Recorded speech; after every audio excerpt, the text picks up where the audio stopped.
Hai semuanya, perkenalkan nama saya Nirvani Novelin Kaca dengan NIM 331181051. Di sini saya akan menjelaskan materi pengendalian internal. Pengertian pengendalian internal: suatu proses yang dipengaruhi oleh Dewan Komisari Manajemen dan Personalia yang dirancang untuk memberikan jaminan tentang pencapaian tujuan beberapa hal sebagai berikut. Yang pertama, keandalan laporan keuangan. Yang kedua, efektivitas dan efisiensi kegiatan operasional. Yang ketiga, kepatuhan terhadap undang-undang dan peraturan yang berlaku. Yang berikut definisi merefleksikan konsep dasar sebagai berikut. Yang pertama, internal control adalah suatu proses. Yang kedua, internal control dipengaruhi oleh orang, jadi tidak hanya berupa manual, kebijakan, dan formulir. Yang ketiga, internal control hanya memberikan jaminan memadai, bukan keyakinan mutlak terhadap manajemen dan dewan komisari. Yang berikut pengendalian internal. Framework pengendalian internal. Framework pengendalian internal adalah kerangka tentang prinsip-prinsip dasar pengendalian internal yang dirancang untuk digunakan sebagai pedoman dalam mengevaluasi praktik bisnis suatu entitas. Framework pengendalian internal menurut COSO: yang pertama, lingkungan pengendalian. Yang kedua, asesmen risiko. Yang ketiga, aktivitas pengendalian. Yang keempat, informasi dan komunikasi. Yang kelima, monitoring. Yang berikut framework harus didukung dengan bukti-bukti dokumenter. Tugas auditor internal adalah memeriksa kecukupan dan efektivitas implementasi framework pengendalian internal dengan cara mengevaluasi dan menganalisis bukti-bukti dokumentasi atas implementasi framework pengendalian internal. Dalam praktik, framework diwujudkan dalam bentuk sistem pengendalian internal yang komponennya berupa kebijakan, prosedur, dan perangkat pendukung sistem pengendalian yang lain. Lingkungan pengendalian adalah praktik yang sehat dalam fungsi untuk meningkatkan efektivitas penerapan sistem pengendalian internal yang mencakup: yang pertama, komitmen terhadap integritas dan nilai-nilai etika, komitmen Dewan Komisari. Yang kedua, komitmen dalam filosofi dan pola manajerial, struktur organisasi yang tepat dan efektif. Yang ketiga, komitmen terhadap peningkatan kompetensi SDM, praktik yang sehat dalam distribusi otoritas dan tanggung jawab. Yang terakhir, praktik yang sehat dalam pengelolaan sumber daya manusia. Yang berikut asesmen risiko adalah kesadaran dan kepedulian manajemen terhadap risiko pengelolaan organisasi yang mencakup: yang pertama, risiko tujuan pelaporan, laporan keuangan, yaitu bentuk, isi, detail, ketepatan waktu, dan seterusnya tidak sesuai dengan tujuan penggunaan laporan keuangan. Yang kedua, risiko kesalahan pelaporan keuangan, yaitu laporan keuangan mengandung kesalahan signifikan. Yang ketiga, risiko kecurangan, yaitu salah saji material yang disebabkan terjadinya kecurangan baik dilakukan oleh pihak internal maupun pihak eksternal organisasi. Yang berikut aktivitas pengendalian. Yang pertama, tindakan nyata untuk mencegah potensi risiko dalam setiap kegiatan organisasi. Yang kedua, pemilihan dan pengembangan tindakan pengendalian. Yang ketiga, penetapan kebijakan dan prosedur. Yang keempat, pemanfaatan teknologi informasi. Yang kelima, kecukupan dokumentasi. Yang keenam, pemisahan fungsi dan tanggung jawab. Yang ketujuh, pemeriksaan independen secara berkala, pelaporan periodik untuk setiap kegiatan. Yang berikut informasi dan komunikasi. Yang pertama, informasi dalam bentuk laporan keuangan dan laporan manajerial. Yang kedua, informasi tentang pengendalian internal komunikasi. Yang ketiga, eksternal komunikasi. Yang keempat, hubungan masyarakat. Informasi dan komunikasi berfungsi untuk mencegah potensi risiko sebagai berikut. Yang pertama, risiko keuangan karena pemborosan. Yang kedua, risiko informasi karena penggunaan informasi yang menyesatkan. Yang ketiga, risiko operasional karena melakukan tindakan yang benar dengan cara yang salah. Yang terakhir, risiko strategis karena melakukan tindakan yang tidak benar. monitoring yang dengan kegiatan atau objek yang dievaluasi.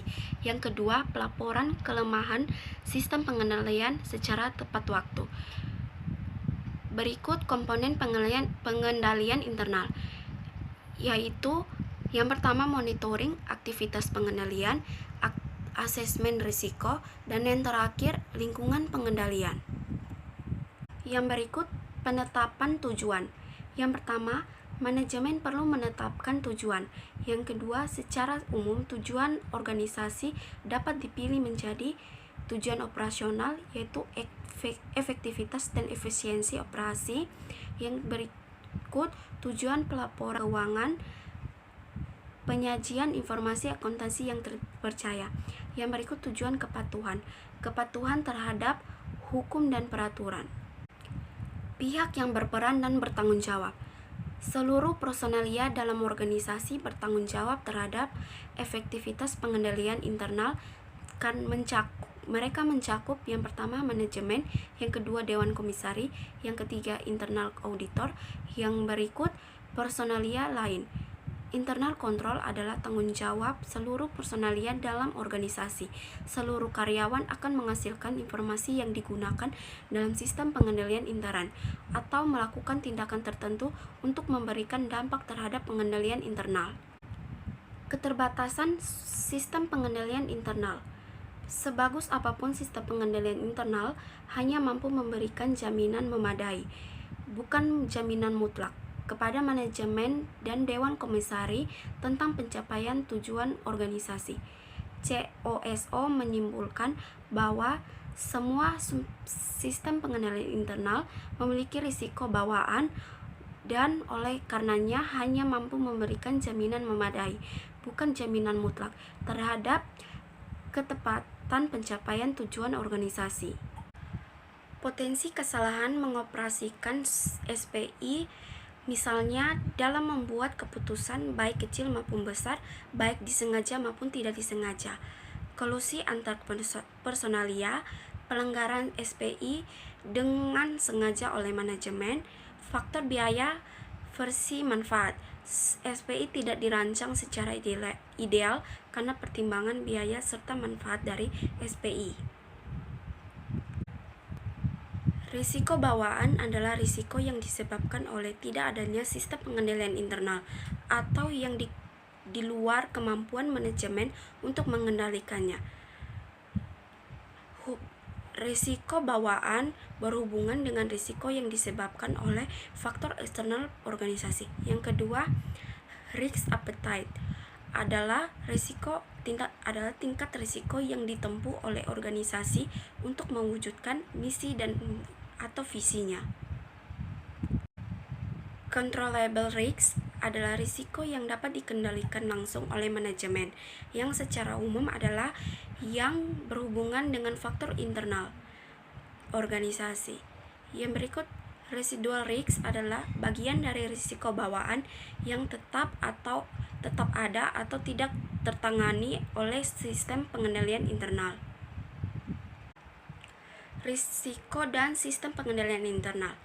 Konsekuensi pengambilan risiko yang benar yaitu yang pertama potensi rugi lebih besar, yang kedua potensi keputusan bisnis yang lemah atau tidak efektif lebih besar, yang berikut potensi pelanggaran hukum dan peraturan, yang terakhir potensi kecurangan yang lebih besar.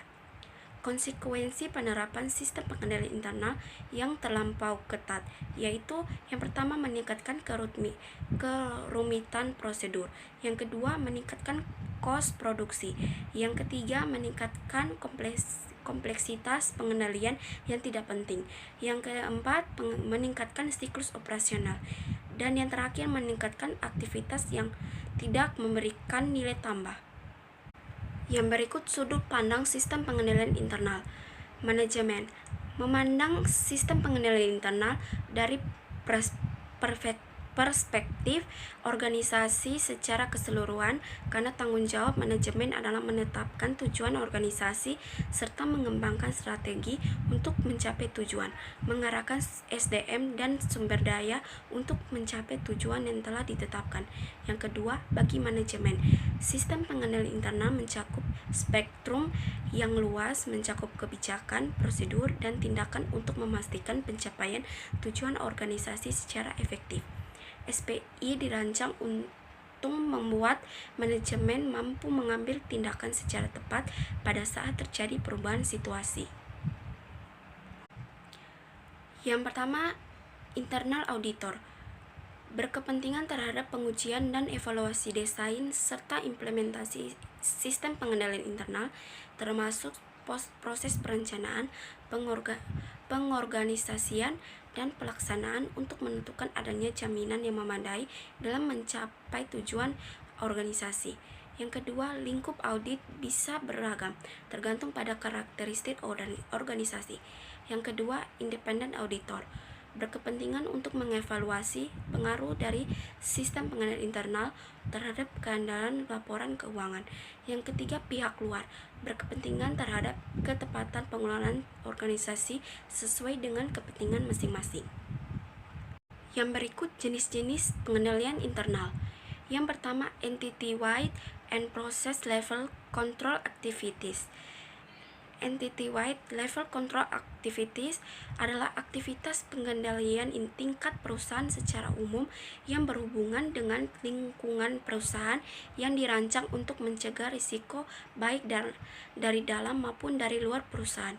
Yang kedua, process level control activities adalah aktivitas pengendalian yang berhubungan dengan aktivitas proses bisnis tertentu, misalnya aktivitas pembelian, penjualan, penerimaan kas, pengeluaran kas, dan seterusnya. Yang kedua, key control activities and secondary control activities. Yang pertama, key control activities adalah aktivitas pengendalian yang dirancang untuk mencegah risiko yang sangat vital yang jika terjadi kegagalan akan menggagalkan keseluruhan operasi serta tujuan perusahaan. Yang kedua, secondary control activities adalah mencegah aktivitas pengendalian yang dirancang untuk mencegah risiko proses bisnis tertentu yang tidak bersifat vital terhadap pencapaian tujuan organisasi secara keseluruhan. Yang ketiga, compensating control activities adalah aktivitas pengendalian yang dirancang sebagai alternatif pengendalian untuk sejumlah aktivitas pengendalian. Secondary control di sisi lain adalah dirancang untuk alternatif pengendalian untuk pengendalian utama, key control activities tertentu. Yang keempat, complementary control activities adalah aktivitas pengendalian yang berfungsi untuk mendukung aktivitas pengendalian tertentu yang tidak bisa dioperasikan secara mandiri. Yang kelima, detektif, preventif, direktif, dan korektif control activities adalah aktivitas pengendalian yang dirancang untuk mendeteksi risiko, mencegah risiko, mengelola risiko, dan mengoreksi kesalahan akibat terjadinya risiko. Yang keenam, information system control activities adalah aktivitas pengendalian yang dirancang untuk mengendalikan sistem informasi perusahaan. Inilah hasil dari penjelasan materi saya. Sekian dan terima kasih.